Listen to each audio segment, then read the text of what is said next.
रोहत भाई मेरी छोटी छोटी पहाड़ियों का साइज मालूम करके चले गए।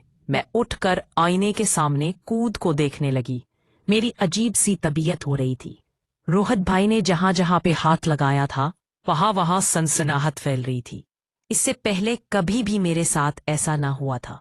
इस रात ख्वाब में भी रोहत भाई मुझे नजर आए। उन्होंने मेरे पांव पे बोसा लिया और बोले कि तुम बड़ी हो गई हो, मेरे बारे में भी कुछ सोचो। इसके बाद वो दोबारा मेरी पहाड़ियों को छूने लगे तो मेरी आंखें खुल गई। मुझे बहुत ज्यादा घबराहट होने लगी थी। जो कुछ इस दिन को हुआ था वही मुझे ख्वाब में भी दिखाई दिया था। अगले दिन इतवार का था, यानी मुझे कॉलेज से छुट्टी थी, तो रोहत भाई भी इतवार वाले दिन काम से छुट्टी करते थे। सुबह तक मैं सोती रही। जब उठी तो रोहत भाई नहा धोकर बिल्कुल तैयार बैठा था। भाई, कहाँ जाने का इरादा है? आज तो आप शायद काम पर नहीं जाओगे। मेरी बात सुनकर रोहत भाई मुस्कुरा पड़े और बोले, अलशबा, जरा कान मेरे पास लाओ, तुमको कुछ बताना है। मैंने अपना कान भाई के चेहरे के करीब कर दिया और पूछा, जी अब बताओ। वो बोला कि बाजार जा रहा हूँ। रात तुमसे वादा किया था वो पूरा भी तो करना है ना? मैंने हैरानी से कहा। भाई, कौन सा वादा? वो बोला कि पाटल आहिस्ता बोलो, अम्मी को ना पता चल जाए। मैंने आहिस्ता आवाज में कहा कि भाई, अब बता भी दो कि मेरे लिए बाजार से क्या लेने जा रहे हो। वो बोला कि रात तुम्हारा साइज लिया था ना, तो वही चीज लेने जा रहा हूँ। मुझे रात वाली बात याद आई तो शर्म से मेरा चेहरा सुर्ख होने लगा। मैंने कहा, भाई आप बिना बस कुछ कहने की मुझ में हिम्मत ना थी। भाई कहने लगा कि जरा कमरे में आओ और मेरी बात सुनो। मैं भाई के पेशे पेशे कमरे में आई तो वो कहने लगा, अलशबा, प्लीज अम्मी को कुछ मत बताना कि मैं तुम्हारे लिए कौन सी चीज लेने गया हूं। मैंने कंधा आज का कहा कि छोड़ें भाई, अम्मी को बताने की जरूरत नहीं है। वो बाजार चला गया। मैं नहाने के लिए बाथरूम में चले गए। चूंकि गर्मियों का मौसम था तो रोजाना नहाना पड़ता था। नहाने वक्त में अपनी चीजों का गौर से मुआयना किया तो मुझे मालूम हुआ कि गलदान का फूल पूरी तरह खुला हुआ था। मैंने भी कवर ही नहीं किया था। आज देखा तो अजीब समय असुसुहा पहाड़ियों की छूंटियां भी खूब जलवा दिखा रही थी। उन पर नजर पड़ते ही मुझे रोहत भाई की याद आ गई, जो उन पर दिलने वाला सामान लेने गए हुए थे। पता नहीं उनके जहन में क्या आया, जो बैठे बैठे मुझे इराकी पर ऐसा गिफ्ट लेने गए थे। हालांकि इस त्यौहार पर हिंदू लड़कियों के भाई अपनी बहनों के बाजू में इराकी धागा बांधते थे, लेकिन मेरा भाई इस बार मेरी कोई और ही चीज बांधने के चक्कर में था। हालांकि जितना उनका साइज था उनको ज्यादा कसकर बांधने की अभी जरूरत नहीं थी। अभी उन पर नया नया और वजरा बहरहाल तो ये ऐसे शान से सर उठाए खड़े थे कि देखने वाले की आंखें झुक जाए। मैंने उस दिन अपनी आप को खूब संवारा था, अच्छी तरह फूल की सफाई की थी। इससे फालतू घास जो अभी बिल्कुल छोटी छोटी निकल रही थी उसको भी जरे से उखाड़ दिया था। अब मैदान बिल्कुल साफ था। उसे देखकर मुझे खुद पर खूब सारा प्यार आया और मैंने दिल से दुआ की कि भगवान किसी की खूबसूरत मर्द के मुकद्दर में लिखना जो उसकी खूबसूरती और नज़ाकत के मुताबिक इस्ट को इस्तेमाल करे ना दो। कि मैंने बाल लेके और कपड़े पहनकर नाश्ता करने बैठ गई।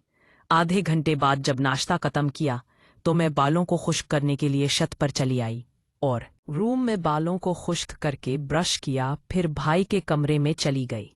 रोहत भाई का कमरा ऊपर छत पर ही था और मैं आज काफी दिनों के बाद उनके कमरे में आई थी। कमरे में कुछ चीजें बैत तुर्की भी पड़ी हुई थी जिनको संवारते हुए मुझे कुछ वक्त लग गया था, और फिर मैं उनकी बेड शीट को दुरुस्त करने लगी तो उसके नीचे से मुझे ऐसी चीज मिली कि मैं हैरान हो गई। ये एक रिसाला था जो कि अंग्रेजी जुबान में था। उसके ऊपर लड़कियों की तस्वीर थी जो देखकर मेरी आखिर शर्म से झलने लिए। किसी भी एक के जिस्म पर लिबारिस नहीं था और उनके बनाए हुए तमाम पोस्ट और अंदाजा देखकर मेरी जो हालत हुई थी वो बयान से बाहर है। मैंने उससे पहले कभी भी ऐसी साफ तस्वीरें नहीं देखी थी, इसलिए एक हामिल खास तजस्सुस का शिकार हो गई। मैं तसल्ली से भाई के बेड पर बैठकर एक एक करके वर्क उलटने लगी। हर एक वर्क पर एक ऐसी बढ़कर तस्वीर थी। मुझे इस दिन पता चला कि ऐसी रसाला भी होते हैं, और ज्यादा हैरत वाली बात ये थी कि मुझे ये रसाला रोहत भाई के बेड से मिला था। तस्वीरों को देखकर मेरे लने शूट रहे थे और मैं खुद को करम में महसूस करने लगी, लेकिन इस कैफियत को मैं कोई नाम नहीं दे पा रही थी। जब वर्क गिराते हुए मैं दरमियान में पूछी तो मुझे पहले से बढ़कर हैरत का झटका लगा। मेरी ये तस्वीर उसी रिसाला के दरमियान पड़ी हुई थी। मैं हैरत से मुंह खुले अपने तस्वीर को देखने लगी। तस्वीर अभी पिछले पिछले महीने कांच के एक 700 मंचन में बनाई थी और मालूम नहीं मेरे कमरे से निकलकर भाई के कमरे में और फिर उस रिसाले तक कैसे पूछ गई थी। बहरहाल जो भी था अब भी तक मेरे लिए खासा हैरान कुन था, लेकिन फिर भी मुझे रूहट भाई की नीयत पर शिकन नहीं हुआ था। मैंने सोचा कि शायद मैं ही इस तस्वीर को ऊपर लिया हूं और मुझसे कहीं खो गई हो और फिर रूहट भाई ने उठाकर इस रिसाले में रख दी हो। यही सोचकर मैंने अगली तस्वीरों को देखना शुरू कर दिया। मैं उन तस्वीरों में इतनी खो चुकी थी कि मुझे मालूम भी न हुआ कि रूहट भाई ना सिर्फ बाजार से वापस आ चुके हैं बल्कि मेरे पेशे खड़े मेरे साथ साथ तस्वीरें भी देख रहे हैं। अचानक उन्होंने मुतवज्जा करने के लिए चुटकी बजाई तो मैं घबरा गई और भाई को सर पे कड़ा देखकर लरस गई और जल्दी से रिसाला अपनी ताई के ने छा लिया। हालांकि मुझे पता था कि भाई सब कुछ देख रहे हैं। चुपके हैं। रोहट भाई आगे बढ़े और प्यार से मेरे गाल पे चटकी काटी और बोले कि मेरी गोडिया यहाँ पे क्या कर रही है। मैंने घबराए वही आवाज में बहुत मुश्किल जवाब दिया, कुछ नहीं भाई, बस ऊपर शद पी आई। वो आपके कमरे को जरा साफ करने लग पड़ी थी।